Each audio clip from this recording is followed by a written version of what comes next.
Hall of Famer Dale Earnhardt Jr., a special contributor to the Super Bowl festivities, two-time Daytona 500 winner. He and his wife Amy have partnered with Sugarlands to launch their own vodka brand called High Rock. I went into the mailroom yesterday, and I opened up the package, and I go, somebody sent me vodka. I started asking, there's no note in there, and I started saying, who's sending me vodka? And then Fritzy goes, Junior is. I said, all right, well, get Junior on the phone. You got my attention with vodka there. So you and Amy are deciding to do this together. Yeah, we've been talking to Sugarlands for several years about trying to figure out what we could do together. They make a lot of different products from moonshine to bourbon, and they got a really, really cool bourbon called Roaming Man that's won a lot of awards across the country. But anyhow, they wanted to make a vodka, and they make it all in-house right there in Gatlinburg, Tennessee. And they just had a lot of success. So we thought, if we're going to do this, we want to do it with the right people. So it's a great product, and we're real proud of it. So kind of starting to launch that slowly across the country over the next several months. We're going down to Daytona this weekend for the Daytona 500, and we've got a few launch parties down there in Daytona tonight and tomorrow night. So should be a lot of fun. So I think it'll be a pretty good success. What did you drink after you'd win a race? When I would win a race, Dan, the adrenaline's pumping through your body, no matter where you finished. You couldn't go to sleep, and so I always went home and I'd stay up till 2, 3, 4 o'clock in the morning, just trying to calm down. And I drank beer, Budweiser, Bud Light. I was pretty loyal to Budweiser because they were so great to me early in my career. And that's what I'd still drink today, Anheuser-Busch products, when it comes to beer. Well, when you get into the winner's circle, champagne, you actually drinking the champagne or just sprayed on you? You almost feel obligated to take a drink of it, right? You like to spray it everywhere, right? Get it all over the place, but it sort of involves, it's a great way to get everyone involved in the celebration. If there's no confetti, you want to spray champagne on everybody. But you feel obligated to drink some of the champagne. It's like maybe bad luck if you don't have a drink of the champagne from the bottle. Did you ever screw up the sponsors after you win and you want to thank everybody? I don't think I ever made a mistake that I can remember, but you often forgot to mention your sponsors, and they want you to mention them, right? Every opportunity, every interview. If they come up to interview before the race, before qualifying, after anything you've ever done, they want you to mention your sponsors. And I was never really good at that, but I kind of got a pass with that kind of thing. And we were doing so much. I just saw I saw your daughter. Hey, tell Amy. I heard her coming. I heard the little pitter patter of the feet coming. I'm like, okay, we're getting ready to introduce you to Nicole. let me see her. She done took off. She done took off around the corner, but no, that's I think was it Amy who grabbed her? That was Tammy. Tammy helps out around here. Oh, okay. Yeah. She's your crew chief around the house. She is the crew chief. Yeah, Tammy keeps things straight around here. Are drivers made? Are you born a driver or do you become a driver? I think it depends. I think if your family raced like mine did, it's very, it's common to hear people say, man, you were born into this, and you really are. You are what you're exposed to, right? So if you're born in an environment, you kind of are you're kind of infected with that passion, and you're steered to be interested in certain things that you're exposed to. So if you grew up around racing, there's a race shop in the backyard and there's race cars around all the time. Yeah, you're born into it. But when you look at a guy, for example, my career kind of paralleled with a guy named Matt Kenseth, and we were pretty good friends. And he was not born into it. Racing was something he discovered. And, he was he didn't have a last name like me, and he didn't have all the keys to all the doors to unlock and walk right through. and he was kind of a self-made racer and had to learn the craft and develop his skills really from his own experiences. And so it just depends really about, where you are and who you are and who you know and what you're exposed to at a very young age. But do you think your daughters are going to have that racing gene? No, I don't know that. I don't know that you have the gene. I don't know that there's a certain real attribute that you can be born with that makes you a great race car driver. I think that you just either have it or you don't, and you can develop talent, but you have to go out there and you have to drive, and you definitely need people around you that are helping you understand the mistakes you're making on the racetrack and why you need to do certain things and how to run the line and how to get around the track and go fast. Some people, it's been the hardest thing to really understand. You'll see a guy race and they will be so fast and there's no explanation for why they're this good. Like Kyle Larson, for example, right? Where did his ability come from? This guy can win and drive anything on dirt, any type of horsepower, any type of car. He seems to excel. Kyle Busch is the same way. They just have this real raw ability to connect to the car. And I always felt like that the best way to describe it is when things are working really good, you and the car almost feel like one thing, right? It fits you like a glove. And that car is like an extension of you. It's like your arm or your leg. You know how to work it and move it just like you've been living with it your entire life.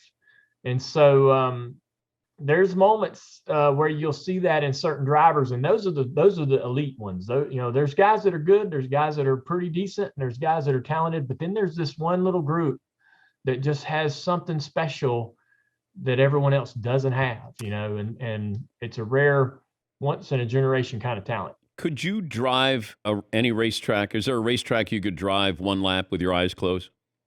Yeah, I think when we raced at Daytona and Talladega, when you're in the lead of the draft and you got 40 cars behind you, you're looking in the mirror, you're driving the race car looking out the windshield, but you're also looking in the mirror watching what's going on behind you, probably 3/4 of the lap. You might run almost the whole lap like watching that mirror. And the great thing that we develop as drivers, and I think that probably all athletes have this ability, especially I would assume like a cornerback in the NFL would have amazing peripheral vision, and they can actually focus on an object in front of them or a person, but also see other things happening around them and make adjustments based on what they see in their peripheral vision. And that's what a race car driver does. And so I can look in the mirror and really focus on trying to defend anything that's coming from behind me to maintain the lead. But also, as I'm focusing on that, I'm actually still seeing what's out the windshield in my peripheral vision and understanding where I'm at on the racetrack. So yeah, it's a pretty interesting thing when you think about it. But when you do something for so many years, you develop those type of skills. He's Dale Jr. He and his wife, Amy, have partnered with Sugarlands to launch their own vodka brand called High Rock. Visit highrockvodka.com. How often would you flip somebody off when you were driving? I probably did it. Flipping somebody off is pretty bad. Oh, okay. Yes. Well, it's in a race car.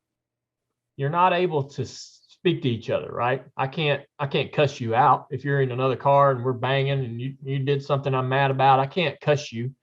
And so really flipping you off is about the only thing I can do to show you that I'm angry.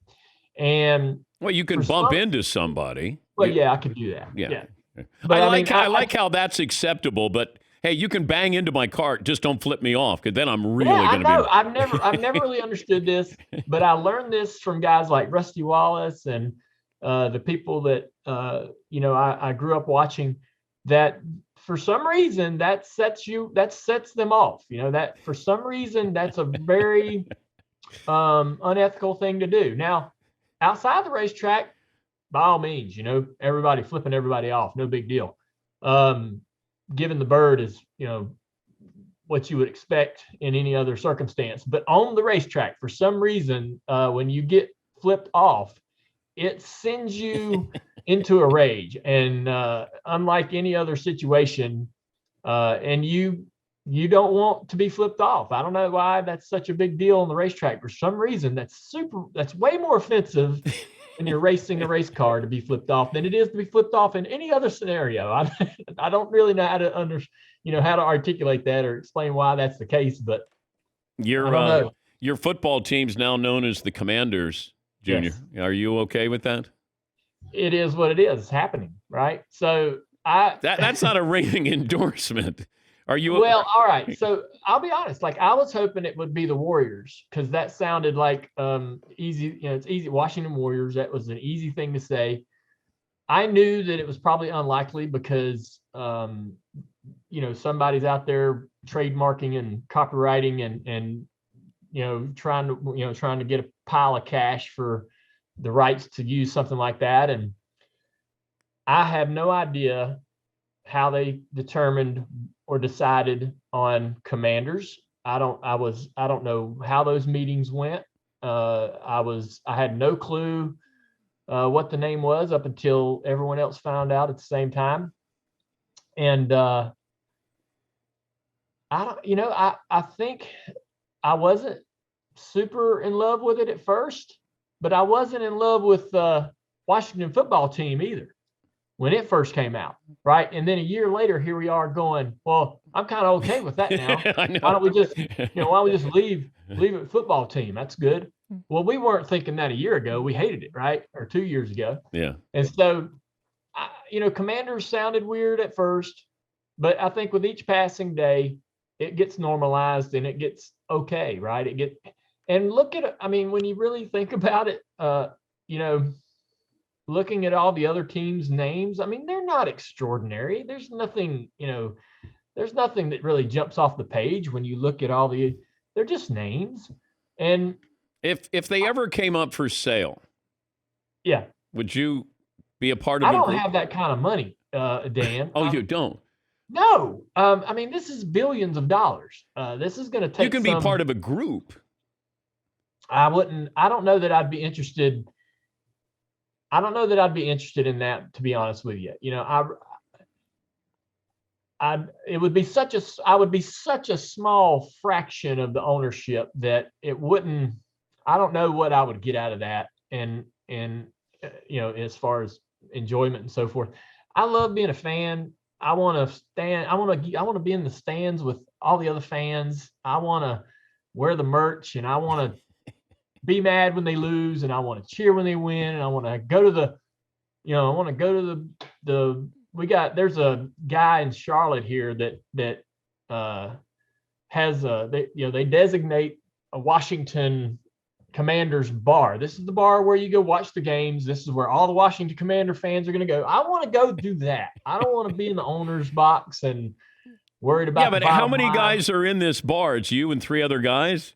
No, there's a lot of people. I haven't went yet, but I follow this guy on social media, and I've been telling him for a long time I'm going to come watch a game with him because I'm a fan. I want to be a fan. So I'm gonna ride this out, whatever happens with the Commanders going forward. I read somewhere on social media, like we choose, when at a very young age, Dan, we choose this team, right, that we're going to follow, and we spend the rest of our lives letting that make us miserable. And no matter what happens, you stay loyal to that team, right? Yeah. When Panthers came into town, I love the Panthers. I think they're great. I love what they do for the city of Charlotte. But I never contemplated switching from Washington to Charlotte. I had already made that choice to be a Washington fan in 1981, 1982, and I got too much personally invested in that, and I've celebrated too many good times and suffered through too many bad times to give it up. Well, congrats on the vodka. Safe travels to Daytona. My best to the family. And thanks for joining us as always, bud. It's always good to see you, man. Thanks for having me on. That's Dale Jr. The vodka is High Rock Vodka. Go to highrockvodka.com.